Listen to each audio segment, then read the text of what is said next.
نہ الٹراساؤنڈ کی اجازت ہے، نہ ایکس رے کی اجازت ہے، اور نہ آپریشن کی اجازت ہے، نہ کوئی میڈیسن ریکمینڈ کرنے کی اجازت۔ میں جب یہ صحت کی باتیں کرتا ہوں لوگوں کی کال آتی ہے، مفتی صاحب مجھے یہ کمزوری محسوس ہو رہی ہے، آپ کوئی میڈیسن بتائیں۔ میں کہتا ہوں بھائی میں صحت کے جنرل اصول بیان کر دیتا ہوں، وہ بھی ڈاکٹروں سے سنے ہوئے ہیں۔ کوئی شخص بیمار ہوگا تو وہ ڈاکٹر کے پاس جا کے علاج کرائے بھائی، وہ میں تھوڑی بتاؤں گا اس کو۔ پاکستان میں سب سے بڑا مسئلہ بتاؤں آپ کو کیا ہے؟ ہر شخص کو سب کچھ پتا ہے، ہر شخص کو سب کچھ پتا ہے۔ اتنی آزادی اس ملک میں ہے نا کہ سب، اور یہ بات خوب یاد رکھو، جس کو سب کچھ پتا ہے نا اس کا مطلب اس کو کچھ بھی نہیں پتا۔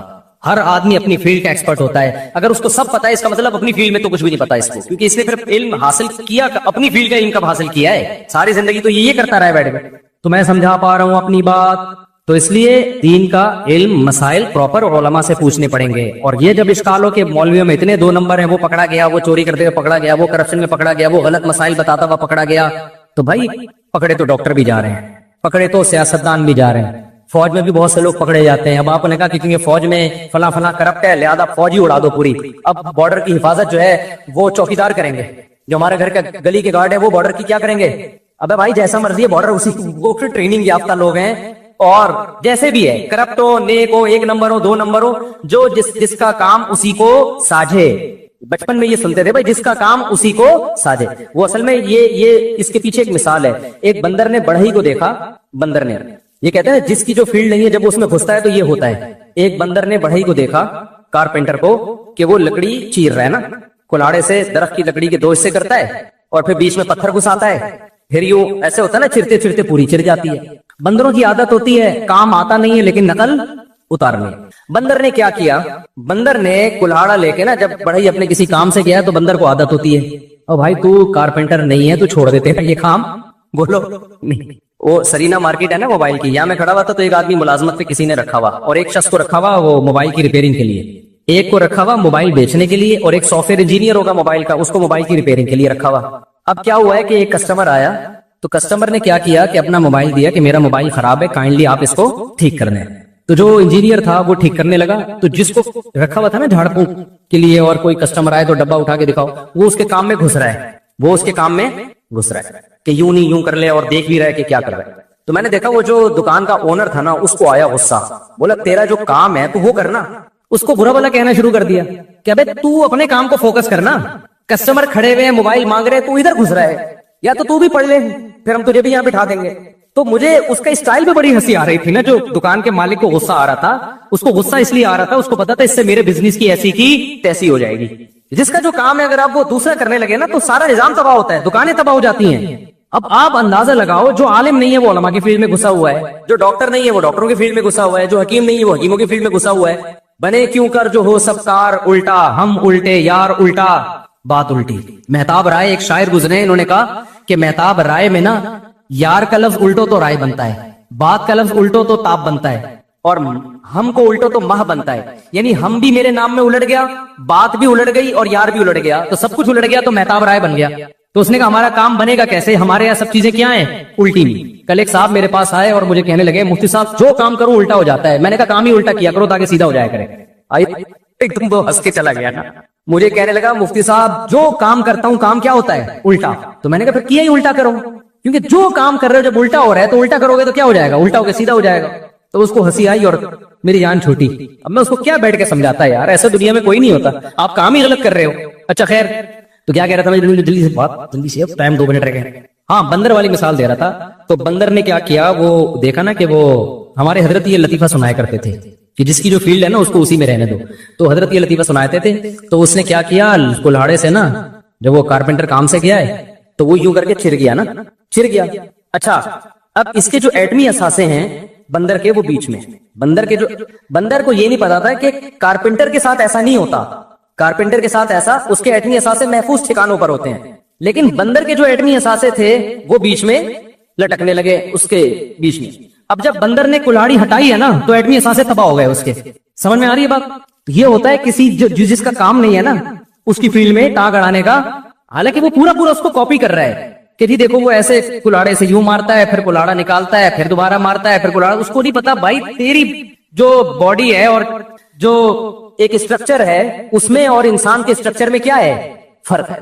تو یہ حال ہے، یہ مثال ہے آج کل کی کہ جس کم وقت کو پاکستان میں کچھ نہیں ملتا نا وہ اس کام میں ٹانگ اڑانا شروع کر دیتا ہے جس میں اس کو نالج زیرو ہے اور پھینکنا شروع کر دیتا ہے. اور لوگ فالو کر رہے ہیں, لوگ پڑھے لکھے کو کم فالو کرتے ہیں. آپ یوٹیوب پہ جائیں, جتنے پڑھے لکھے لوگ آپ کو نظر آئیں گے نا ان کی اسپیچ میں بہت مدلل بات ہوتی ہے, ان کی کلپ کم وائرل ہو رہے ہیں. اور آپ دیکھ لیں گے جو بیٹھ کے پھینکے جا رہے ہیں, ہنسی پھیل رہی ہے, بالغ آ رہی ہیں جب تک نہ ہو. تو خلاصہ میرے بھائی یہ نکلا ہے کہ مولویوں میں 2 نمبر ہوتے ہیں, ہم خود مانتے ہیں, ہم نے تو اس فیلڈ میں گھس کے دیکھا ہوا ہے نا, 2 نمبر ہوتے ہیں. اور اکثر تو ایسا ہوتا ہے کہ مولوی 2 نمبر نہیں ہوتے, 2 نمبر آدمی علماء کا لیبل لگا لیتا ہے, داڑھی رکھ لیتا ہے, ٹوپی پہن لیتا ہے, وہ لگتا عالم مفتی ہے, ہوتا وہ نہیں ہے. کوئی سرٹیفائیڈ مفتی اس پہ اعتماد نہیں کرتا.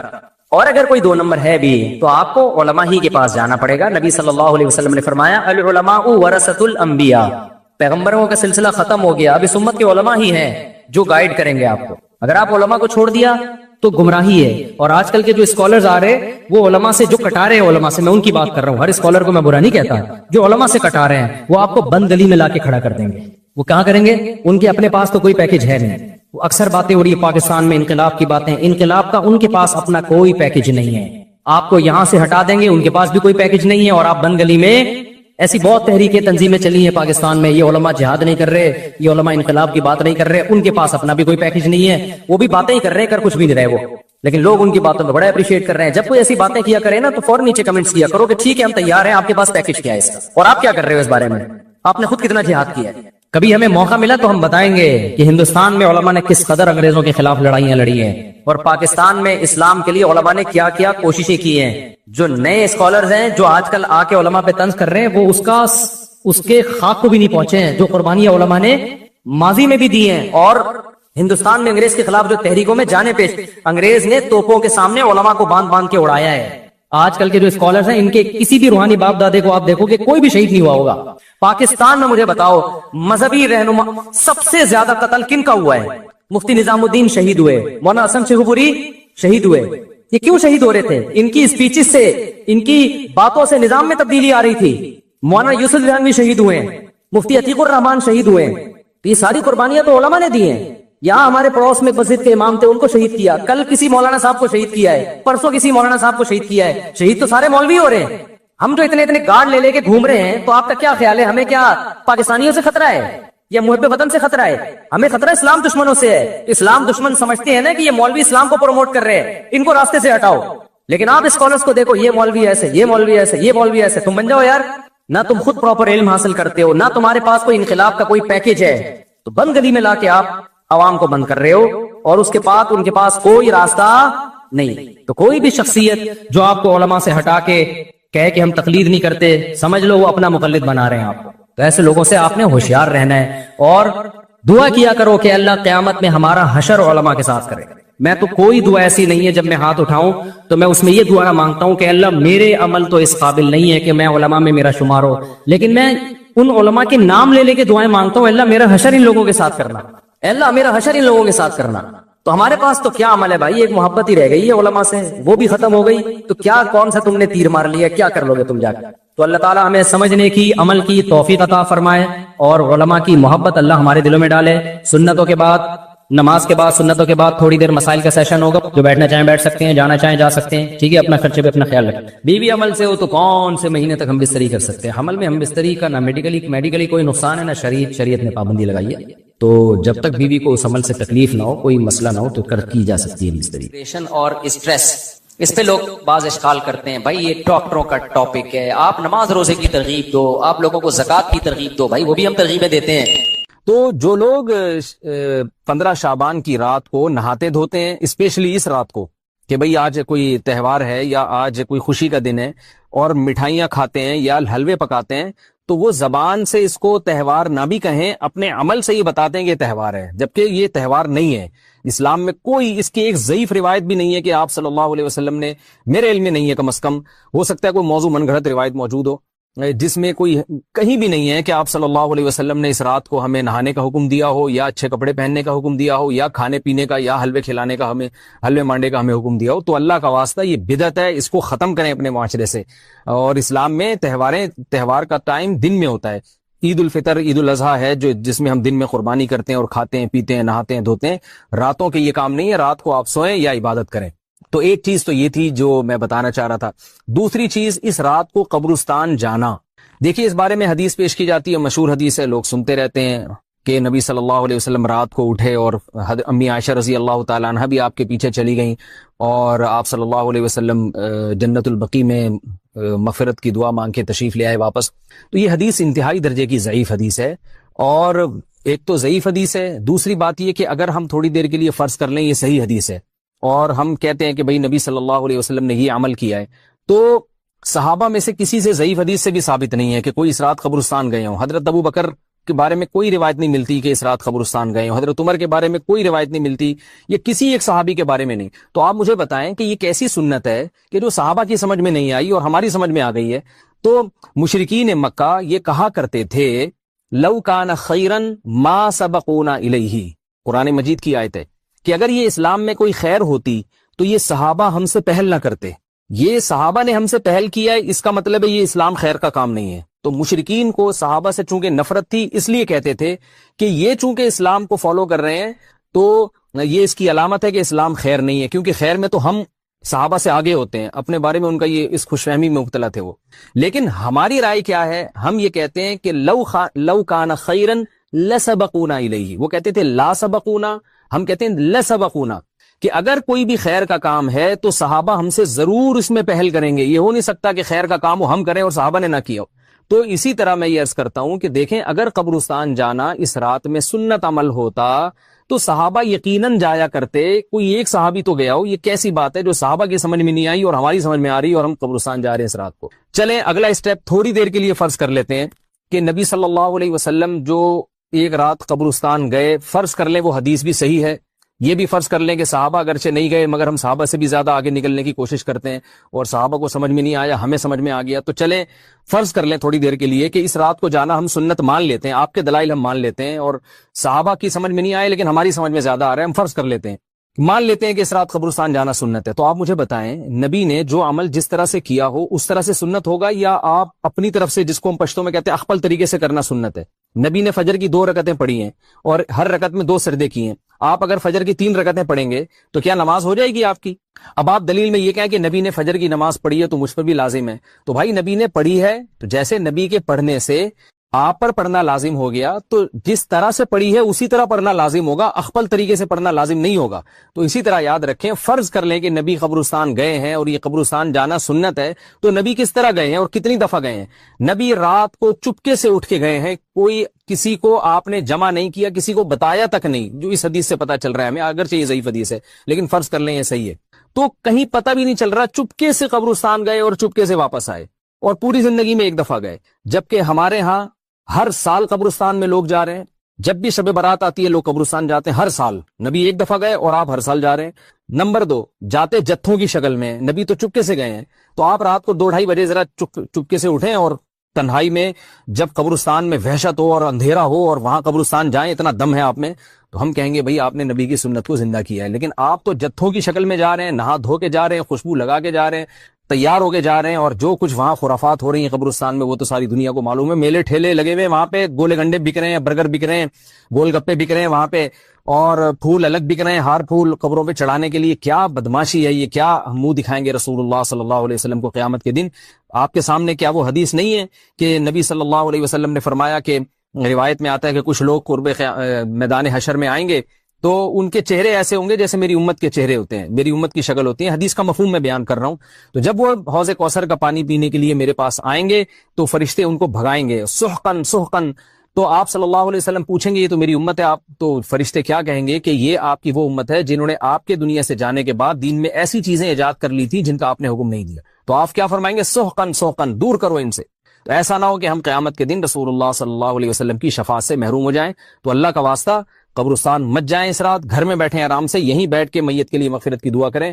اور اگر آپ سمجھتے ہیں نہیں یہ حدیث بالکل صحیح ہے اور جانا لازمی ہے تو پھر تنہائی میں جائیں, ایسے قبرستان کا انتخاب کریں جہاں آپ کے علاوہ کوئی بھی نہ ہو, اور پھر چپکے سے جائیں اور پتلی گلی سے واپس آ جائیں آپ. اگرچہ ہم تو اس کو بھی نہیں مانتے لیکن اگر کرنا ہے تو پھر اس طریقے سے عمل کریں, اگر آپ حدیث کو فالو کرنا چاہتے ہیں آپ اپنے خیال کے مطابق. تو یہ 2 باتیں ہو گئی. ایک تیسری چیز کیا ہے, کیا قرآن اس رات میں نازل ہوا ہے اور تقدیر کے فیصلے اس رات میں ہوتے ہیں؟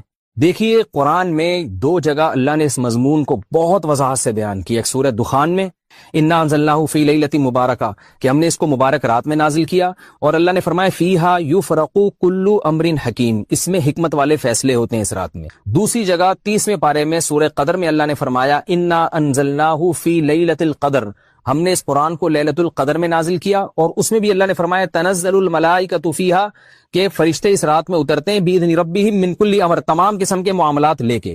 تو یہاں بھی اللہ بتا رہے ہیں کہ جو 1 سال کے فیصلے جس رات میں ہوتے ہیں اور فرشتوں کے حوالے کیے جاتے ہیں وہ رات اور قرآن کے نازل ہونے والی رات ایک ہی ہے, یہ الگ الگ راتیں نہیں ہیں.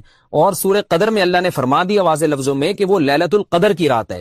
تو اتنی وضاحت کے بعد پھر یہ کہنا کہ اس رات میں قرآن نازل ہوا تھا جبکہ اس کے بارے میں کوئی صحیح حدیث موجود بھی نہیں ہے, ضعیف یا موضوع روایتیں ہیں, تو یہ بالکل قرآن پر میں سمجھتا ہوں کہ یہ ٹھیک نہیں ہے, بالکل دلیل کے لحاظ سے یہ کمزور بات ہے. اگرچہ بعض علماء اس طرف گئے ہیں اور انہوں نے تعویل کی ہے, انہوں نے یہ تعویل کی ہے کہ قرآن جو ہے آسمان دنیا پہ آیا لیلۃ القدر میں, اور وہاں سے جو نیچے نزول شروع ہوا ہے وہ شب برات میں ہوا ہے. لیکن یہ تعویل عقل سے بعید ہے اور اس تعویل کی ہمیں ضرورت بھی نہیں ہے. 2 صحیح حدیثیں ٹکرا رہی ہوں یا قرآن کی آیت کسی ایسی متواتر حدیث سے ٹکرا رہی ہو تو پھر تو وہاں ہمیں تطبیق دینے کی ضرورت پیش آتی ہے, جب قرآن کے مقابلے میں کوئی حدیث ہی نہیں ہے, صحیح حدیث بھی نہیں ہے. حالانکہ قرآن کے مقابلے میں تو فقہا کہتے ہیں کہ اگر صحیح حدیث بھی ہو, متواتر نہ ہو, صحیح حدیث بھی ہو تو وہ بھی ظنی ہوتی ہے, تو اس حدیث کو رد کیا جائے گا, قرآن میں تعویل نہیں کی جائے گی. لیکن یہاں تو صحیح حدیث بھی نہیں ہے, یہاں تو ایک ضعیف روایت ہے, ضعیف اقوال ہیں, آپ اس کو کیسے قرآن کے مقابلے میں لا سکتے ہیں؟ تو جو بالکل بے غبار بات ہے وہ یہی ہے کہ اللہ تعالیٰ نے قرآن مجید کو لیلۃ القدر میں نازل کیا جو رمضان کے آخری عشرے میں ہوتی ہے, اور اسی لیلۃ القدر میں فیصلے بھی ہوتے ہیں. اور بعض لوگ کہتے ہیں اس میں حرج کیا ہے کہ ہم 15 شعبان کو بھی فرض کر لیں, اس میں قرآن نازل ہوا اور لیلۃ القدر میں بھی. بھائی اس سے لیلۃ القدر کی ویلیو کم ہوتی ہے. اللہ تو لیلۃ القدر کی ویلیو بڑھا رہے ہیں کہ یہ ایسی رات ہے جس میں 1 سال کے فیصلے بھی کر دیے جاتے ہیں اور اس میں قرآن مجید کا نزول بھی شروع ہوا. تو جس رات کو اللہ نے جو پروٹوکول دیا ہے وہی پروٹوکول اس کو دینا چاہیے, آپ اس کو کسی اور رات کو نہ دیں وہ پروٹوکول. تو یہ تیسرا مسئلہ ہوا. پہلا مسئلہ حلوے مانڈے کا اور نہانے دھونے کا, وہ بھی غلط ہے. دوسرا مسئلہ قبرستان جانے کا, وہ بھی ٹھیک نہیں ہے. تیسرا مسئلہ کہ اس رات میں قرآن نازل ہوا اور فیصلے ہوتے ہیں, یہ تیسری بات بھی غلط ہے. نہ تو اس رات میں قرآن نازل ہوا اور نہ اس رات میں فیصلے ہوتے ہیں. چوتھی چیز کہ کیا اس رات کی میں عبادت کی کوئی فضیلت ہے سرے سے یا نہیں ہے, یہ ایک علمی مسئلہ ہے. تو اس بارے میں خوب اچھی طرح سمجھ لیں کہ اس بارے میں جتنی بھی احادیث ہیں جو اس رات کی فضیلت کے بارے میں کہ بنو کلب کی بکریوں کے برابر مغفرت ہوتی ہے اور بکریوں کے بالوں کے برابر, اور یا جو بھی اس بارے میں روایات ہیں کہ سب کی بخشش ہو جاتی ہے سوائے اس شخص کے جو کسی کے دل میں کینہ رکھتا ہے, تو یہ جتنی اس رات کی فضیلت میں احادیث ہیں, تو ایک بات تو خوب اچھی طرح سمجھ لیں, اس پر تمام محدثین کا, جہاں تک میں نے دیکھا ہے, تمام محدثین کا اتفاق ہے کہ اس کی فضیلت میں صحیح حدیث ایک بھی نہیں ہے. اس رات کی فضیلت میں ایک بھی صحیح حدیث موجود نہیں ہے. لیکن ضعیف روایتیں اتنی کثرت سے ہیں کہ ایک الگ محدثین کا اصول ہے کہ جب ضعیف روایتیں کی سندیں زیادہ ہو جائیں تو وہ حسن بن جاتی ہے, یعنی قابل قبول ہو جاتی ہے وہ, کیونکہ بہت ساری کمزور چیزیں مل کے اس میں کچھ قوت پیدا کر دیتی ہیں. تو اب جن علماء نے احادیث کے ضعف کی طرف دیکھا کہ ایک بھی صحیح روایت نہیں ہے, انہوں نے اس رات کا بالکلیہ انکار کر دیا کہ اس رات کی سرے سے کوئی فضیلت نہیں ہے. لیکن جن علماء نے اصول حدیث کی طرف دیکھا اور فقہ کے ایک اصول کی طرف دیکھا کہ کثرت روایات درجہ حسن تک پہنچ جاتی ہیں ضعیف روایات, تو انہوں نے کہا کہ بالکل اس رات کی فضیلت کا انکار ہی سرے سے کر دینا یہ غلط ہے. تو جمہور اس طرف گئے ہیں کہ اس رات کی فضیلت کا بالکلیہ انکار کر دینا یا اس کی عبادت کی فضیلت کا بالکلیہ انکار کر دینا یہ ٹھیک نہیں ہے. لیکن کچھ علماء, وہ بھی بڑے محقق علماء ہیں, وہ اس طرف گئے ہیں کہ اس رات کی سرے سے کوئی فضیلت اسلام میں ہے ہی نہیں. اب میں دونوں طرف کے علماء کا کچھ تھوڑا سا تجزیہ پیش کرتا ہوں. تو جو علماء یہ کہتے ہیں کہ اس رات کی فضیلت ہے اور فضیلت میں کثرت سے روایات ہیں اور اس میں بڑے بڑے علماء داخل ہیں, امام شافعی رحمہ اللہ تعالی جیسے مجتہد بھی ہیں جو اس رات کی فضیلت کے قائل ہیں. باقی ائمہ سے مجھے جو ہے نا امام ابو حنیفہ سے کچھ نہیں ملا اس رات کی فضیلت کے بارے میں, اور امام احمد ابن حنبل سے بھی مختلف روایات ملی ہیں، اس لیے میں جزم سے کسی اور امام کے بارے میں نہیں کہہ سکتا، لیکن امام شافعی سے بہرحال اس کی فضیلت صراحتاً منقول ہے، اگرچہ انہوں نے بھی اعتراف کیا ہے کہ اس کی روایات کے بارے میں جتنی اس بارے میں روایات ہیں وہ ضعیف ہیں، لیکن وہی ایک اصول ہے کہ جب ضعیف روایات بہت کثرت سے ہوتی ہیں تو درجہ حسن تک پہنچ جاتی ہیں۔ تو اس اصول کے تحت جمہور اس کے قائل ہیں کہ اس رات میں عبادت اگر ہم کرتے ہیں تو دوسری راتوں کی نسبت ہمیں ثواب زیادہ ملتا ہے، لیکن جو بعض دوسرے علماء جو بالکل ہی اس رات کی فضیلت کے منکر ہیں، ان کے دلائل میں یہ ہے کہ یہ بات اگرچہ درست ہے کہ اگر ضعیف روایات کثرت سے ہوں تو وہ درجہ حسن تک پہنچ جاتی ہیں، لیکن وہ کہتے ہیں کہ کچھ قرائن ایسے ہیں جن قرائن سے پتہ چلتا ہے کہ جو ہے ان قرائن کو اگر سامنے رکھا جائے تو وہ ان کی رائے یہ ہے کہ پھر ان کا خیال یہ ہے کہ ان کا رجحان اس طرف ہے کہ اس رات کی سرے سے کوئی فضیلت نہیں ہے۔ ان قرائن میں ایک چیز یہ بھی ہے کہ اس کے بارے میں جو روایات ہیں ان میں بہت زیادہ ثواب کی بشارت سنائی گئی ہے، تو بعض محدثین کا یہ اصول ہے کہ کسی رات کے بارے میں یا کسی خاص عمل کے بارے میں بہت زیادہ کہیں غلو ہوتا ہے یا مبالغہ ہوتا ہے، غلو تو نہیں کہہ سکتے، تو یہ خود ایک اس طرف اشارہ ہوتا ہے کہ یہ ایک ذوف ہے، اگرچہ یہ کوئی اتنی مضبوط بات نہیں ہے، لیکن بہرحال جو علماء اس کی فضیلت کے بالکل منکر ہیں ان کی ایک دلیل میں آپ کے سامنے پیش کر رہا ہوں۔ دوسری بات یہ ہے کہ جو علماء اس کی فضیلت کے بالکل بھی قائل نہیں ہیں، ان کی ایک بڑی دلیل یہ بھی ہے، جن میں ہمارے شیخ حضرت مفتی رشید احمد صاحب رحمہ اللہ تعالی بھی تھے، اگرچہ انہوں نے اس بارے میں کوئی صراحتاً فتویٰ نہیں دیا، لیکن وہ یہ اشکال ظاہر کیا کرتے تھے کہ شریعت میں جب بھی کسی وقت کی یا کسی خاص رات کی کوئی فضیلت آتی ہے تو اللہ تعالیٰ اس کو جو ہے وہ اس کا صحیح ٹائم نہیں بتاتے، بلکہ اس میں اختلاف ڈال دیتے ہیں۔ اس کی مثال ایسے جیسے جمعے کے دن حدیث میں آتا ہے کہ ایک وقت جمعے میں ایسا آتا ہے جس میں دعا لازمی قبول ہوتی ہے، اب ظاہر ہے وہ بڑا فضیلت کا وقت ہے، تو وہ وقت ہمیں متعین طور پہ بتایا نہیں گیا ہے، اس لیے علماء کا اس میں اختلاف ہوا، بعض نے کہا عصر کے بعد، بعض نے کہا کہ 2 خطبوں کے درمیان۔ لیلۃ القدر کو دیکھ لیں، لیلۃ القدر کی فضیلت میں قرآن بھی ہے، بہت ساری احادیث ہیں، لیکن لیلۃ القدر کی رات ہے کون سی یہ اللہ نے اس میں ابہام ڈال دیا۔ طاق راتوں میں 21 بھی ہو سکتی ہے، 23 بھی ہو سکتی ہے، بعض بلکہ حدیث سے 22ویں رات کا بھی ہونا ثابت ہے، زیادہ امکان 27ویں رات کا ہوتا ہے، تو وہ متعین نہیں ہے۔ تو جو علماء کہتے ہیں اس کی سرے سے کوئی فضیلت ہی نہیں ہے، ان کا رجحان وہ ان کی ایک یوں سمجھیں کہ دلیل تو نہیں لیکن ایک استیناس کہتے ہیں اس کو، کہ اس سے ان کے اس نظریے کو تقویت ملتی ہے کہ اگر یہ اس کی اتنی زیادہ فضیلت ہے تو اس کی تعیین میں اختلاف بالکل بھی نہیں ہے، تو یہ وہ کہتے ہیں کہ یہ مزاج شریعت کے خلاف ہے۔ اور تعیین میں اختلاف ہوتا کیوں ہے؟ علماء نے بیان کیا اگر لیلۃ القدر کو متعین طور پہ بیان کر دیا جاتا نا کہ یہی لیلۃ القدر ہے تو بہت ساری اس میں جو ہے نا حکمتیں فوت ہو جاتی، جن میں ایک یہ بھی کہ اس رات میں جہاں عبادت کا ثواب بہت ہے، گناہ کا عذاب بھی بہت ہے، پھر اگر اس رات میں کوئی گناہ کرتا تو وہ اللہ کے عذاب سے نہ بچ پاتا، کیونکہ وہ اللہ متعین کر دیا کہ یہ لیلۃ القدر ہے، تو کیسے تم اس میں گناہ کر رہے ہو؟ اب معاملہ اللہ نے مبہم رکھ دیا کہ بھئی یہ بھی ہو سکتی ہے تو اگلے دن بھی ہو سکتی ہے۔ اور ایک فائدہ یہ بھی اس میں رکھا متعین نہ کرنے میں کہ لیلۃ القدر انہی کو ملے جو تلاش کریں، جو پورا عشرہ جاگیں گے ان کو لیلۃ القدر ملے گی۔ اگر اللہ اسپیسیفک دن بتا دیتا کہ 21ویں ہے، 23ویں ہے یا 25ویں ہے یا 22ویں ہے تو بہت سارے لوگوں کو لیلۃ القدر مل جاتی، تو اللہ نے جو مبہم رکھا ہے نا، تو ایک رات کی فضیلت اللہ نے بڑھا دی مگر اس کی تعیین میں ابہام پیدا کر دیا تاکہ جو پورا عشرہ جاگے گا اسی کو لیلۃ القدر ملے گی، اس کے علاوہ ہر آدمی کو نہ ملے۔ وہ ایک اللہ کی ایک حکمت ہو سکتی ہے اس میں۔ تو یہ 2 حکمتیں ہیں کہ اس میں گناہ اگر کوئی کرے تو اس پر عذاب نہ آ جائے، کیونکہ اگر متعین کر دیا جائے گا تو پھر گناہ کیسے تم کر رہے ہو اس رات میں، تو اللہ نے اس میں بھی ابہام پیدا کر دیا۔ جو گناہ کرنے والا ہے اگرچہ وہ بڑا گناہ گار ہے اس رات میں، چاہے وہ رمضان کا آخری عشرے میں کسی رات میں بھی گناہ کرتا ہے، لیکن کم از کم اتنا عذر تو ہے کہ اس کو کیا پتا تھا کہ یہ آج لیلۃ القدر ہوگی۔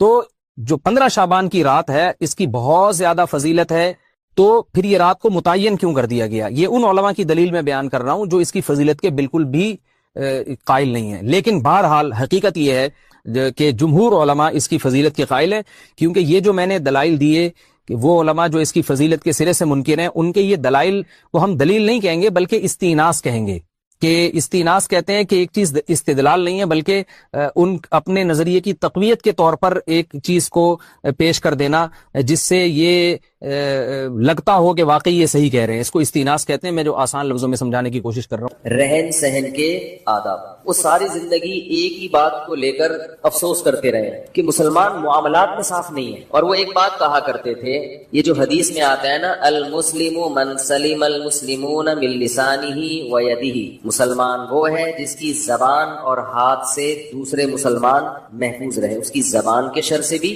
اور اس کے ہاتھ کے شر سے. دو ہی تو, ہاتھ سے مراد ہے عمل. جب کوئی عمل کیا جاتا ہے تو ہاتھوں کا حوالہ دیا جاتا ہے, یہ میرے ہاتھوں کی کمائی ہے. ایک دفعہ پنجاب میں ایک صاحب مجھے ملے, انہوں نے کہا یہ جو ہاکس وے کی سڑک ہے میں نے اپنے ہاتھوں سے بنائی ہے. تو ٹھیکیدار تھے, وہ پروجیکٹ ان کو حکومت کی طرف سے ملا تھا, تو انہوں نے کہا یہ میں نے اپنے ہاتھوں, حالانکہ ہاتھوں سے تو نہیں بنائی. تو ہاتھ سے مراد کیا ہے؟ عمل. تو حدیث کا مطلب یہ ہوا کہ آپ کی زبان کے شر سے بھی دوسرا محفوظ رہے اور آپ کے عمل کے شر سے بھی دوسرا محفوظ رہے. ایسا کوئی کام نہ کیا جائے جس سے دوسرے کو تکلیف ہو, اور ایسی کوئی بات نہ کی جائے جس سے دوسرے کو تکلیف. بات کرنے کا اسٹائل اگر ایسا ہے جس سے دوسرے کو تکلیف ہو رہی ہے تو یہ بھی آپ کے کاموں میں داخل ہے, یعنی آپ ایسا کام کر رہے ہیں جس سے دوسرے کو, بولو بھائی, تکلیف ہو رہی. بعض دفعہ بات اچھی ہوتی ہے, اسٹائل اچھا نہیں ہوتا. تو حکیم الامہ حضرت مولانا اشرف علی تھانوی رحمہ اللہ تعالی فرمایا کرتے تھے کہ جو نیک لوگ ہیں نا, ایک طبقہ تو وہ ہے جو اس کا خیال ہی نہیں کرتا کہ آپ کے بات سے یا کام سے دوسرے کو تکلیف ہو رہی ہے کہ نہیں ہو رہی, بھاڑ میں جائے ہمیں کیا, بلکہ وہ صبح شام تکلیفیں پہنچاتے رہتے ہیں. جیسے گاڑی غلط پارک کر دی, صبح شام واسطہ پڑتا ہے ایسے لوگوں سے. کہیں جا رہے ہو, بائک والا ایسی دم نکال کے, وہ بائک کی دم روڈ کے بیچ میں آ رہی ہوگی. اب اس نے راستہ تو چھوڑا ہوا ہے مگر اتنی ٹینشن سے آدمی وہاں سے گاڑی گزارتا ہے کہ جیسے موت کے کنویں میں چلا رہا ہے. بہت اس میں بیلنس رکھنا پڑتا ہے نا. تو بھائی تو جب بائک کھڑی کر رہا تھا تھوڑا سا دیوار سے چپکا دیتا اس کو. میں جب حضرت مفتی رشید احمد صاحب رحمہ اللہ تعالیٰ کے پاس گیا پہلی مرتبہ, تو میں جس چیز سے سب سے زیادہ متاثر ہوا, پارکنگ کا طریقہ. مریدوں کو پارکنگ کا طریقہ سکھاتے تھے وہ, ٹھیک ہے نا. ذرا سی کسی نے گاڑی دائیں بائیں پارک کی یا صحیح طرح دیوار سے چپکائی نہیں, اس کی شامت آتی تھی. تمہیں تمیز نہیں ہے زندگی گزارنے کی, تم کیوں ایسے. میں حیران ہوا کہ یار اس ٹائپ کے مولوی تو جو مشہور ہیں, ہم جیسے نالائق. تو ہمیں پتا چلا بھائی مولوی تو بہت اچھے ہیں, ہم ہی گھر میں بیٹھے رہے ہیں تو ہم کبھی علماء کے پاس گئے ہی نہیں. ہم نے اپنے جیسے چند نالائق دیکھے, ان سے ایک امیج ہم نے ایک قائم کر لیا کہ سب اسی طرح ہوتے ہیں. ہمارے حضرت کے جو خلیفہ تھے, نائب تھے, ان کے ہاں جب میں ان کی مسجد میں نماز پڑھنے کے لیے جاتا تو اپنی بائک کنارے پہ کھڑی کرتا تو وہ بندہ بھیجتے کہ دیکھو صحیح طرح پارک کیا کہ نہیں. ہمیں عادت نہیں تھی بائک کھڑی کرتے ہوئے بالکل دیوار سے چپکائیں, یہ عادت کسی کو بھی پاکستان میں نہیں ہے. تو یہ دیکھتے تھے, پھر وہ کہتے تھے کہ اس کو بالکل دیوار سے چپکا. ہمیں یہ ایسا لگتا تھا جیسے تقوی کا وہ مقام ہے جہاں تک بڑے بڑے بزرگان دین بھی نہیں پہنچے, کیونکہ جب روڈ کھلا ہوا ہے ہم نے موٹر سائیکل اس طرح سے پار کی ہے کہ روڈ پہ گزرنے کی جگہ ہے تو بس کافی ہے نا. تو وہ فرماتے تھے کافی نہیں ہے, کھلی ڈلی جگہ ہونی چاہیے گزرنے کے لیے. بہت مشکل ہے بھائی یار, ایک تو چھوڑ چکا ہوں, پھر غیر اختیاری طور پر مس کالیں آ جاتی ہیں. یہ میں ملفوظ چھوڑ رہا ہوں نا, بہت مشکل ہے سمجھانا. تو اتنی جگہ ہونی چاہیے کہ آرام سے گزر جائے نا آدمی. اور دو گاڑیاں اکٹھی آ گئی تو کیسے گزریں گی, ایک کو ریورس کرنا پڑے گا, اور اگر کوئی سامنے والا متکبر نکلا تو وہ ریورس نہیں کرتا, وہ کہتا تو پیچھے ہو, کہہ رہا میں پیچھے نہیں ہو سکتا, پھٹا. تو میں حیران ہوا کہ یہ کیسے, یعنی سلیقہ اتنا تھا کہ جب گاڑی کو پارک کرتے تھے ہمارے شیخ تو اس کے ٹائر موڑے ہوئے نہیں چھوڑتے تھے. جیسے ہوتا ہے نا ادھر کو ٹائر ہے یوں جا رہے ہیں بالکل سیدھا, اس کو سلیقہ کہتے ہیں. یہ بہت ہی اوپر کی چیزیں, ابھی ہم یہ افورڈ نہیں کر سکتے, ہم اتنا ہی کر لیں کہ ٹیڑھی میڑھی کھڑی کر دیں مگر لگائے بالکل دیوار کے ساتھ. تو یہ جو حدیث ہے مسلمان وہ ہے جس کی زبان اور ہاتھ کے شر سے محفوظ رہے دوسرے, تو اس حدیث کی تشریح میں حضرت حکیم الامہ مولانا اشرف علی تھانوی نے کتاب لکھی, آداب معاشرت, رہن سہن کے آداب. وہ کہتے تھے لوگوں میں یہ سینس نہیں ہے, خیال نہیں کرتے, تکلفات زیادہ ہیں, تکلفات. دیکھو ایک چھوٹی سی بات ان کی بتاتا ہوں جس سے پتا چلے گا وہ کتنے ان چیزوں میں اللہ نے ان کو فکر دی تھی, ذہانت دی تھی. وہ کہتے ہیں جب بھی کوئی گھر میں مہمان آئے سب سے پہلے واش روم کا پتہ بتاؤ. بعض دفعہ انسان شرم میں قضائے حاجت روک کے بیٹھا ہوتا ہے, وہ گھر والوں سے کہہ نہیں پاتا. سمجھے بھائی, آپ کسی کے گھر گئے, آپ کو بہت زور سے پیشاب آ رہا ہے, قضائے حاجت کا تقاضا ہے, آپ بیٹھتے ہی شرما رہے ہوتے ہو کہ یار وہ بولے گا ابھی آگے بیٹھے اور ڈائریکٹ لیٹرین. بھائی ہو تو سکتا ہے نا انسان کے ساتھ, کیا خیال ہے, کچھ بھی ہو سکتا ہے. تو یہ گھر کے جو میزبان ہے, جو گھر کا مالک ہے, اس کی ذمہ داری ہے کہ وہ مہمان کی ضرورت کا خیال کرے. فرمایا سب سے پہلے اس کو کیا بتاؤ, واش روم ادھر ہے, جانا تو نہیں آپ نے. بعض دفعہ ایسا ہوتا ہے انسان کے ساتھ, وہ روک کے بیٹھا ہوا شرما. ہر آدمی کی ایک الگ مزاج ہوتا ہے نا, دھماکے کے ساتھ پڑے گا تھوڑی دیر میں, پھر وہ تو اس کو خود بتا دو. تو وہ فرمایا کرتے تھے کہ یہ جو حدیث ہے، اچھا آداب معاشرت میں انہوں نے اسی طرح کی چیزیں لکھی، کتاب خرید لیں کہیں سے، بہت کام آئے گی انشاءاللہ، کہ لوگ کن چیزوں میں خیال نہیں کرتے دوسروں کا، اور احادیث جمع کی ہیں بہت ساری کہ رسول اللہ صلی اللہ علیہ وسلم نے کس قدر خیال کیا ہے چھوٹی چھوٹی باتوں میں کہ کسی کو عمل سے تکلیف نہ ہو۔ دیکھو کندھے پھلانگ کے آنا یہ ناجائز ہے، گناہ ہے، حالانکہ کندھے پھلانگنے سے کیا ہوتا ہے؟ کیا وہ قد چھوٹا ہو جائے گا جس کے اوپر سے چھلانگ مار کے آئے ہیں آپ؟ کچھ بھی نہیں ہوتا، لیکن تکلیف ہوتی ہے، دوسرا آ رہا ہے ادھر سے دھکا لگے گا تھوڑا سا آپ کو۔ نبی صلی اللہ علیہ وسلم نے ارشاد فرمایا کوئی شخص کسی جگہ پہ بیٹھا ہے، اٹھ کے جائے کسی کام سے، اس کی جگہ پہ مت بیٹھو، وہ اس کا حقدار ہے، اس کی پرمیشن کے بغیر آپ اس کی جگہ پہ، تو بیچارہ بیٹھا تھا تو کسی ضرورت سے جانا پڑ گیا، اس کو تکلیف ہوگی، یار میں بیٹھا ہوا تھا آپ آگے بیٹھ گئے۔ اب بتاؤ مجھے ایک بات، جس شریعت میں اس کو برداشت نہیں کیا گیا کہ کسی جگہ پہ ایک انسان تھوڑی دیر کے لیے بیٹھا ہے جو اس کی ذاتی ملکیت نہیں ہے اور جا بھی خود ہی اٹھ کے رہا ہے، لیکن اس کا یہ رائٹ ہے کہ ایک بالش کی جگہ پر کوئی دوسرا آ کے نہ بیٹھے، تو اس ایک بالش کی عارضی ملکیت کا اتنا خیال کیا گیا تو 240 گز کے پلاٹ جو آپ کو وراثت میں ملا تھا اس پہ اگر کوئی قبضہ کر لے، بھائی یا بہن یا ماموں یا چاچو، اس کو شریعت برداشت کر لے گی؟ کیا ہو گیا بھائی ہے؟ اور حیرت ہے وہ قبضہ کر کے اسے بیچ کے عمرہ کرنے جا رہے ہیں۔ لوگ ایسا کرتے ہیں، وراثت کا مال کھا کے کہاں جاتے ہیں، ارے تو کچھ اور کر لیتا، تو بندوق خرید کے ڈکیتیاں شروع کر دیتا۔ ہم کہتے ہیں یار تیرا کام ہی یہی ہے، تو ظاہر ہے جب ڈکیتی کرنی ہے تو پھر حلال کما کے تھوڑی کرتا ہے انسان۔ ارے کسی نے ڈکیتی کرنی ہے تو یہ ضروری ہے کہ حلال پستول ہو، جب کام ہی حرام کرنے ہیں سارے تو حلال حرام کیا؟ وہی بات اکثر بتاتا ہوں نا کہ چوری کی مرغی ہے تو پھر کہیں سے بھی ذبح کر کے کھا لو، گردن مروڑ کے کھا لو تو حرام کی حرام ہی رہے گی نا۔ چوری کی مرغی کو باقاعدہ سیدھے ہاتھ سے قبلہ رخ لٹا کے اور بسم اللہ اللہ اکبر، یہ ہو رہا ہے مارکیٹ میں۔ کئی لوگوں کو میں جانتا ہوں حرام کھا کے سیدھا گئے کہاں؟ عمرہ کر کے، انہی حرام پیسوں سے گھپلے کیے، چندوں میں گھپلے، بہن کی وراثت میں گھپلے، اور جا رہے ہیں۔ تو حکیم الامہ نے بہت ساری مثال میں بتا رہے تھے، دیکھو اتنی سی جگہ پہ قبضہ کرنے کی اجازت نہیں، کیونکہ اس سے انسان کو تکلیف ہوتی ہے، آپ اس کی جگہ پہ آگے بیٹھ گئے، لیکن اس کا یہ مطلب نہیں ہے، اس کا لوگ غلط فائدہ بھی اٹھاتے ہیں۔ مسجد میں صف اول میں بیٹھنے کے لیے پہلے سے آگے رومال رکھ کے غائب ہو جاتے ہیں، یہ رومال جو ہے نا کوئی اس سے پلاٹ الاٹ نہیں ہو جاتا، وہ تو آگے بیٹھا ہوا ہو، پھر کسی کوئی وقتی ضرورت ہو، واش روم جانا ہے، ناک صاف کرنی ہے تو پھر تو ٹھیک ہے، کیونکہ بعض جگہوں پہ یہ بھی ہم نے دیکھا ہے، تراویح میں بہت ہوتا ہے، مغرب میں ہے رومال ڈال کے چلے گئے، اب کوئی وہاں بیٹھ ہی نہیں سکتا، یہ حضرت جی کی جگہ ہے، یہ غلط ہے، سب کا برابر حق ہے۔ ہمارے شیخ حضرت مفتی رشید احمد صاحب نے رحمہ اللہ نے حرم میں ایک بڑا دلچسپ واقعہ دیکھا، آگے بتایا۔ وہ بعض جگہ ایسے ہوتا ہے نا، مسجد حرام میں اگلی صفوں میں جگہ فکس کر لی جاتی ہیں، وہ کرتے ہیں سیکیورٹی کے لحاظ سے کہ ایسا ہر آدمی کو اجازت دے دی جائے تو بعض دفعہ خطرہ ہوتا ہے کوئی دہشت گرد نہ آ گیا ہو، لیکن جو عرب کے بدو ہیں اس بیچارے کو کیا پتا، تو ایک بدو دیہاتی عرب کا کھڑا ہوا تو حکومت کے کچھ اہلکار آئے، انہوں نے کہا آپ یہاں سے ہٹ جاؤ، یہاں فلاں وزیر کھڑے ہوں گے یا فلاں صاحب کھڑے ہوں گے، تو وہ بدو کہتا ہے گل لا الہ الا اللہ، آج کل کی عربی میں قل کو گل کہتے ہیں، تو کہہ رہے کلمہ پڑھو کلمہ، ٹھیک ہے نا، یہ اللہ کی یعنی یہ مسجد ہے، اللہ کا گھر ہے، اس میں وزیر اور وہ سب برابر ہے، یہ تم تو اسلام سے ہی خارج ہو گئے، ایسی باتیں کر رہے ہو۔ تو ہمارے حضرت کو اس بدو کا اسٹائل بڑا پسند آ رہا تھا کہ اس کی سادگی اور اس کا ایمان، کہ وہ بار بار یہ الفاظ جب بھی اس کو وہ ہٹانے کی کوشش کر رہے شرطے، وہ کہہ رہے گل لا الہ الا اللہ، کلمہ پڑھو کلمہ، اللہ کا گھر ہے جہاں جو مرضی کھڑا ہو جائے، تو بار بار نا حضرت کو اس کے انداز پہ بڑا اچھا لگ رہا تھا کہ وہ اس کو کلمہ پڑھا کے گویا یہ شو کر رہا ہے کہ تم تو اس مسلمان ہی نہیں رہے، تم ایسی الٹی باتیں کر رہے ہو۔ تو یہ جو بدو ہوتے ہیں نا، ان کو بات سمجھانا اونٹ کو رکشے میں بٹھانے سے زیادہ مشکل ہے۔ تو وہ یہ فرمایا کرتے تھے، وہ آداب معاشرت کتاب میں انہوں نے بہت ساری مثالیں لکھی ہیں کہ لوگ کس طرح سے دوسروں کو اذیت دیتے ہیں۔ اس میں انہوں نے ایک بات لکھی ہے، یہ بات فرمائی ہے، یہ تھوڑی گاڑی اردو ہے، پھر میں اس کو آسان الفاظ میں انشاءاللہ اس کی تشریح بیان کروں۔ وہ یہ فرمایا کرتے تھے کہ عدم قصد ایذا یہ کافی نہیں ہے، قصد عدم ایذا ضروری ہے۔ مشکل اردو ہے، ابھی انشاءاللہ اس کی تشریح کرتے ہیں۔ عدم کا مطلب نہیں، قصد کا مطلب ارادہ، ایذا کا معنی تکلیف دینا۔ فرمایا کہ ہم جب کسی کو تکلیف دیتے ہیں، کوئی ہمارے عمل سے کسی کو تکلیف ہوتی ہے،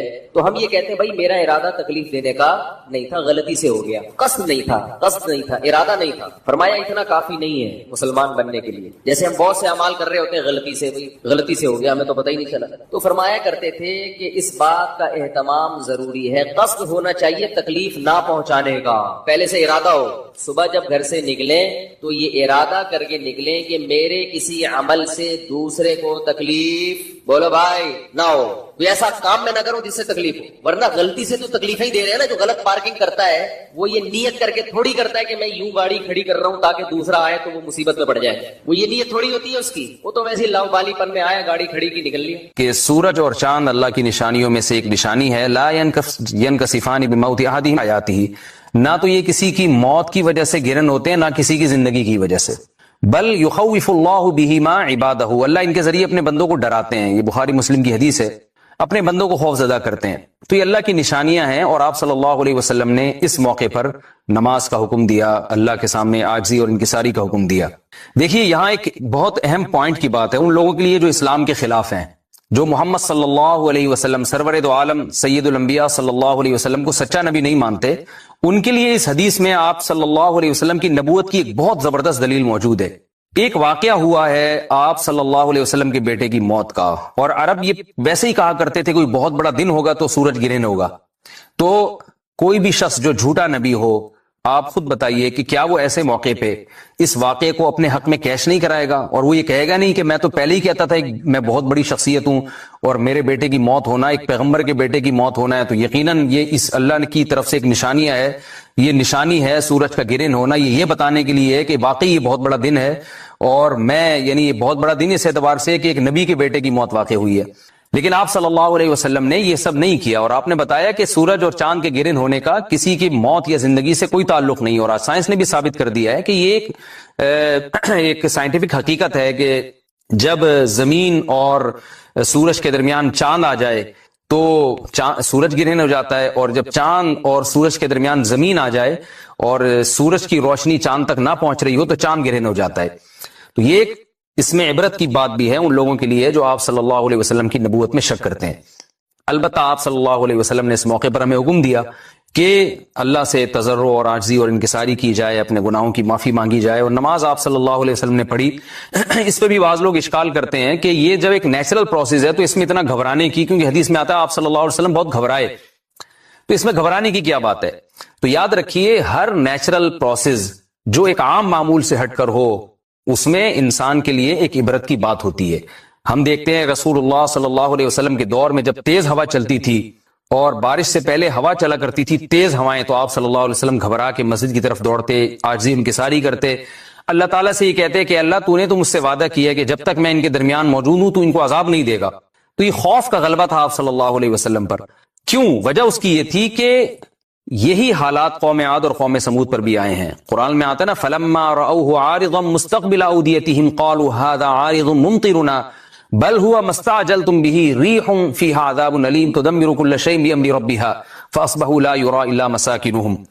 کہ وہ بادلوں کو دیکھ کے کہنے لگے یہ تو ایک معمول کے مطابق بادل ہیں جو برسیں گے اور بارش ہوگی.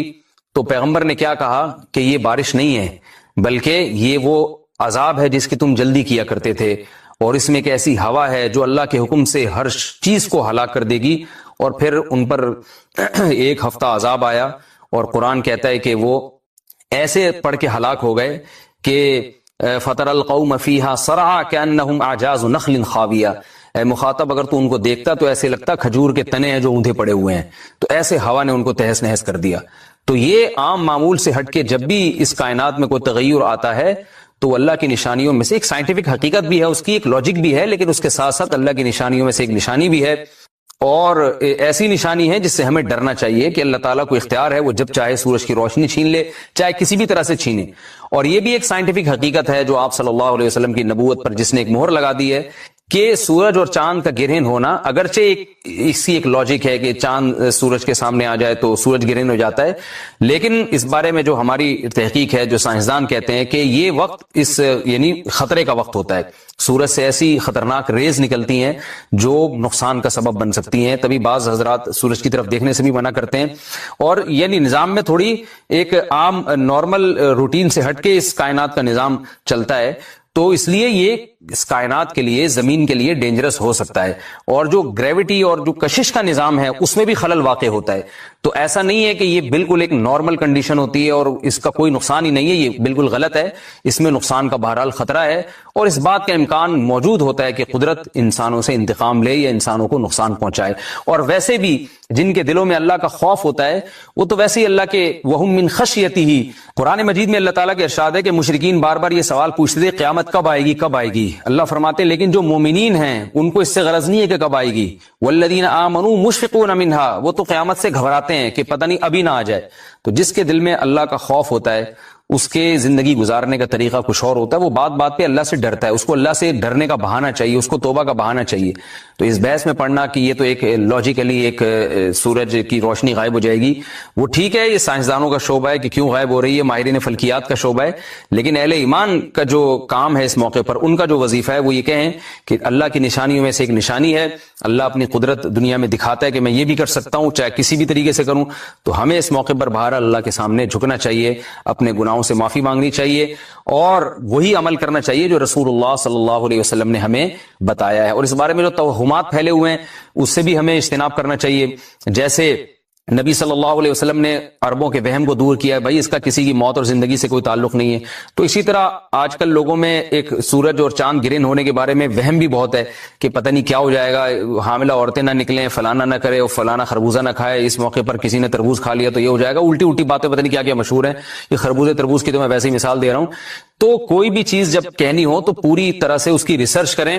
مجھے نہیں پتا حاملہ عورت کو فائدہ ہوتا ہے نقصان ہوتا ہے سورج گرہن ہونے سے، لیکن اگر نقصان بھی ہوتا ہے تو اس کی کوئی مستند دلیل ہونی چاہیے آپ کے پاس، ایسے ہی سنی سنائی باتیں آگے نقل نہ کریں. تو بہرحال ہمیں جو کرنے کا کام ہے جو رسول اللہ صلی اللہ علیہ وسلم نے بتایا ہے وہ کام بخاری اور مسلم کی حدیث کے مطابق نماز ہے، انفرادی بھی ہے، جماعت سے بھی ہے. مستحب یہ ہے کہ جماعت سے نماز پڑھی جائے مسجد میں یا کسی بھی میدان میں، اور 2 رکعتیں امام پڑھائیں گے اور اس میں سرن تلاوت بھی کر سکتے ہیں، جہری تلاوت بھی کر سکتے ہیں. دونوں رائے ہیں علماء کی. آج کل جہری کو اس لیے ترجیح دی جاتی ہے کہ صلاۃ کسوف میں جو رسول اللہ صلی اللہ علیہ وسلم کی سنت ہے وہ لمبی نماز ہے. تو لمبی نماز پڑھیں گے تو اگر آپ آہستہ آواز سے پڑھیں گے تو لوگوں کو تھکاوٹ کا احساس زیادہ ہوتا ہے، جہری پڑھیں گے تو تھکاوٹ کا احساس کم ہوتا ہے.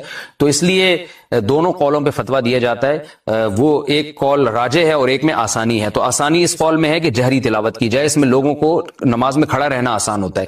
تو لمبی سے لمبی نماز پڑھی جائے، اس میں 2 رکعتیں پڑھی جائیں اور خوب طول دیا جائے اس کو، اور اتنا طول دینا کہ لوگوں کا خطرہ ہو کہ نماز ہی چھوڑ کے بھاگ جائیں گے، یہ بہرحال درست نہیں ہے، کیونکہ آپ صلی اللہ علیہ وسلم نے امام کو مقتدیوں کی رعایت کا حکم دیا ہے. اور کوئی جماعت سے نماز میں شریک نہیں ہو سکتا تو گھر میں نماز پڑھے، انفرادی نماز پڑھیں. نماز نہیں پڑھ سکتے تو توبہ استغفار کریں. بہرحال یہ وقت جو ہے توبہ استغفار کا ہے، اپنے گناہوں سے معافی مانگنے کا ہے. اللہ تعالی ہم سب کو عمل کی توفیق عطا فرمائے. کہ سورج اور چاند اللہ کی نشانیوں میں سے ایک نشانی ہے. لا ينکسفان بموت احدہم حیاتہ، نہ تو یہ کسی کی موت کی وجہ سے گرہن ہوتے ہیں نہ کسی کی زندگی کی وجہ سے، بل یخوف اللہ بہما عبادہ، اللہ ان کے ذریعے اپنے بندوں کو ڈراتے ہیں. یہ بخاری مسلم کی حدیث ہے، اپنے بندوں کو خوف زدہ کرتے ہیں. تو یہ اللہ کی نشانیاں ہیں، اور آپ صلی اللہ علیہ وسلم نے اس موقع پر نماز کا حکم دیا، اللہ کے سامنے عاجزی اور انکساری کا حکم دیا. دیکھیے یہاں ایک بہت اہم پوائنٹ کی بات ہے ان لوگوں کے لیے جو اسلام کے خلاف ہیں، جو محمد صلی اللہ علیہ وسلم سرور دو عالم سید الانبیاء صلی اللہ علیہ وسلم کو سچا نبی نہیں مانتے. ان کے لیے اس حدیث میں آپ صلی اللہ علیہ وسلم کی نبوت کی ایک بہت زبردست دلیل موجود ہے. ایک واقعہ ہوا ہے آپ صلی اللہ علیہ وسلم کے بیٹے کی موت کا، اور عرب یہ ویسے ہی کہا کرتے تھے کوئی بہت بڑا دن ہوگا تو سورج گرہن ہوگا. تو کوئی بھی شخص جو جھوٹا نبی ہو، آپ خود بتائیے کہ کیا وہ ایسے موقع پہ اس واقعے کو اپنے حق میں کیش نہیں کرائے گا، اور وہ یہ کہے گا نہیں کہ میں تو پہلے ہی کہتا تھا میں بہت بڑی شخصیت ہوں اور میرے بیٹے کی موت ہونا، ایک پیغمبر کے بیٹے کی موت ہونا ہے تو یقیناً یہ اس اللہ کی طرف سے ایک نشانی ہے، یہ نشانی ہے سورج کا گرہن ہونا، یہ بتانے کے لیے ہے کہ واقعی یہ بہت بڑا دن ہے، اور میں یعنی یہ بہت بڑا دن اس اعتبار سے کہ ایک نبی کے بیٹے کی موت واقع ہوئی ہے. لیکن آپ صلی اللہ علیہ وسلم نے یہ سب نہیں کیا، اور آپ نے بتایا کہ سورج اور چاند کے گرہن ہونے کا کسی کی موت یا زندگی سے کوئی تعلق نہیں. اور سائنس نے بھی ثابت کر دیا ہے کہ یہ ایک سائنٹیفک حقیقت ہے کہ جب زمین اور سورج کے درمیان چاند آ جائے تو سورج گرہن ہو جاتا ہے، اور جب چاند اور سورج کے درمیان زمین آ جائے اور سورج کی روشنی چاند تک نہ پہنچ رہی ہو تو چاند گرہن ہو جاتا ہے. تو یہ ایک اس میں عبرت کی بات بھی ہے ان لوگوں کے لیے جو آپ صلی اللہ علیہ وسلم کی نبوت میں شک کرتے ہیں. البتہ آپ صلی اللہ علیہ وسلم نے اس موقع پر ہمیں حکم دیا کہ اللہ سے تضرع اور عاجزی اور انکساری کی جائے، اپنے گناہوں کی معافی مانگی جائے، اور نماز آپ صلی اللہ علیہ وسلم نے پڑھی۔ اس پہ بھی بعض لوگ اشکال کرتے ہیں کہ یہ جب ایک نیچرل پروسیس ہے تو اس میں اتنا گھبرانے کی، کیونکہ حدیث میں آتا ہے آپ صلی اللہ علیہ وسلم بہت گھبرائے، تو اس میں گھبرانے کی کیا بات ہے؟ تو یاد رکھیے ہر نیچرل پروسیس جو ایک عام معمول سے ہٹ کر ہو اس میں انسان کے لیے ایک عبرت کی بات ہوتی ہے۔ ہم دیکھتے ہیں رسول اللہ صلی اللہ علیہ وسلم کے دور میں جب تیز ہوا چلتی تھی اور بارش سے پہلے ہوا چلا کرتی تھی تیز ہوائیں، تو آپ صلی اللہ علیہ وسلم گھبرا کے مسجد کی طرف دوڑتے، عاجزی انکساری کرتے، اللہ تعالیٰ سے یہ کہتے کہ اللہ تو نے تو مجھ سے وعدہ کیا ہے کہ جب تک میں ان کے درمیان موجود ہوں تو ان کو عذاب نہیں دے گا۔ تو یہ خوف کا غلبہ تھا آپ صلی اللہ علیہ وسلم پر۔ کیوں؟ وجہ اس کی یہ تھی کہ یہی حالات قوم عاد اور قوم سمود پر بھی آئے ہیں۔ قرآن میں آتا ہے نا فَلَمَّا رَأَوْهُ عَارِضًا مُسْتَقْبِلَ أَوْدِيَتِهِمْ قَالُوا هَذَا عَارِضٌ مُمْطِرُنَا بل هو ما استعجلتم به ريح فيها عذاب أليم تدمر كل شيء بأمر ربها فأصبحوا لا يرى إلا مساكنهم، کہ وہ بادلوں کو دیکھ کے کہنے لگے یہ تو ایک معمول کے مطابق بادل ہیں جو برسیں گے اور بارش ہوگی۔ تو پیغمبر نے کیا کہا کہ یہ بارش نہیں ہے بلکہ یہ وہ عذاب ہے جس کی تم جلدی کیا کرتے تھے، اور اس میں ایک ایسی ہوا ہے جو اللہ کے حکم سے ہر چیز کو ہلاک کر دے گی۔ اور پھر ان پر ایک ہفتہ عذاب آیا، اور قرآن کہتا ہے کہ وہ ایسے پڑھ کے ہلاک ہو گئے کہ فَتَرَ الْقَوْمَ فِيهَا صَرْعَىٰ كَأَنَّهُمْ أَعْجَازُ نَخْلٍ خَاوِيَةٍ، اے مخاطب اگر تو ان کو دیکھتا تو ایسے لگتا کھجور کے تنے ہیں جو اوندھے پڑے ہوئے ہیں۔ تو ایسے ہوا نے ان کو تہس نہس کر دیا۔ تو یہ عام معمول سے ہٹ کے جب بھی اس کائنات میں کوئی تغیر آتا ہے تو اللہ کی نشانیوں میں سے ایک سائنٹیفک حقیقت بھی ہے، اس کی ایک لاجک بھی ہے، لیکن اس کے ساتھ ساتھ اللہ کی نشانیوں میں سے ایک نشانی بھی ہے، اور ایسی نشانی ہے جس سے ہمیں ڈرنا چاہیے کہ اللہ تعالیٰ کو اختیار ہے، وہ جب چاہے سورج کی روشنی چھین لے، چاہے کسی بھی طرح سے چھینے۔ اور یہ بھی ایک سائنٹیفک حقیقت ہے جو آپ صلی اللہ علیہ وسلم کی نبوت پر جس نے ایک مہر لگا دی ہے کہ سورج اور چاند کا گرہن ہونا، اگرچہ اس کی ایک لاجک ہے کہ چاند سورج کے سامنے آ جائے تو سورج گرہن ہو جاتا ہے، لیکن اس بارے میں جو ہماری تحقیق ہے، جو سائنسدان کہتے ہیں کہ یہ وقت یعنی خطرے کا وقت ہوتا ہے، سورج سے ایسی خطرناک ریز نکلتی ہیں جو نقصان کا سبب بن سکتی ہیں، تبھی بعض حضرات سورج کی طرف دیکھنے سے بھی منع کرتے ہیں۔ اور یعنی نظام میں تھوڑی ایک عام نارمل روٹین سے ہٹ کے اس کائنات کا نظام چلتا ہے، تو اس لیے یہ اس کائنات کے لیے، زمین کے لیے ڈینجرس ہو سکتا ہے۔ اور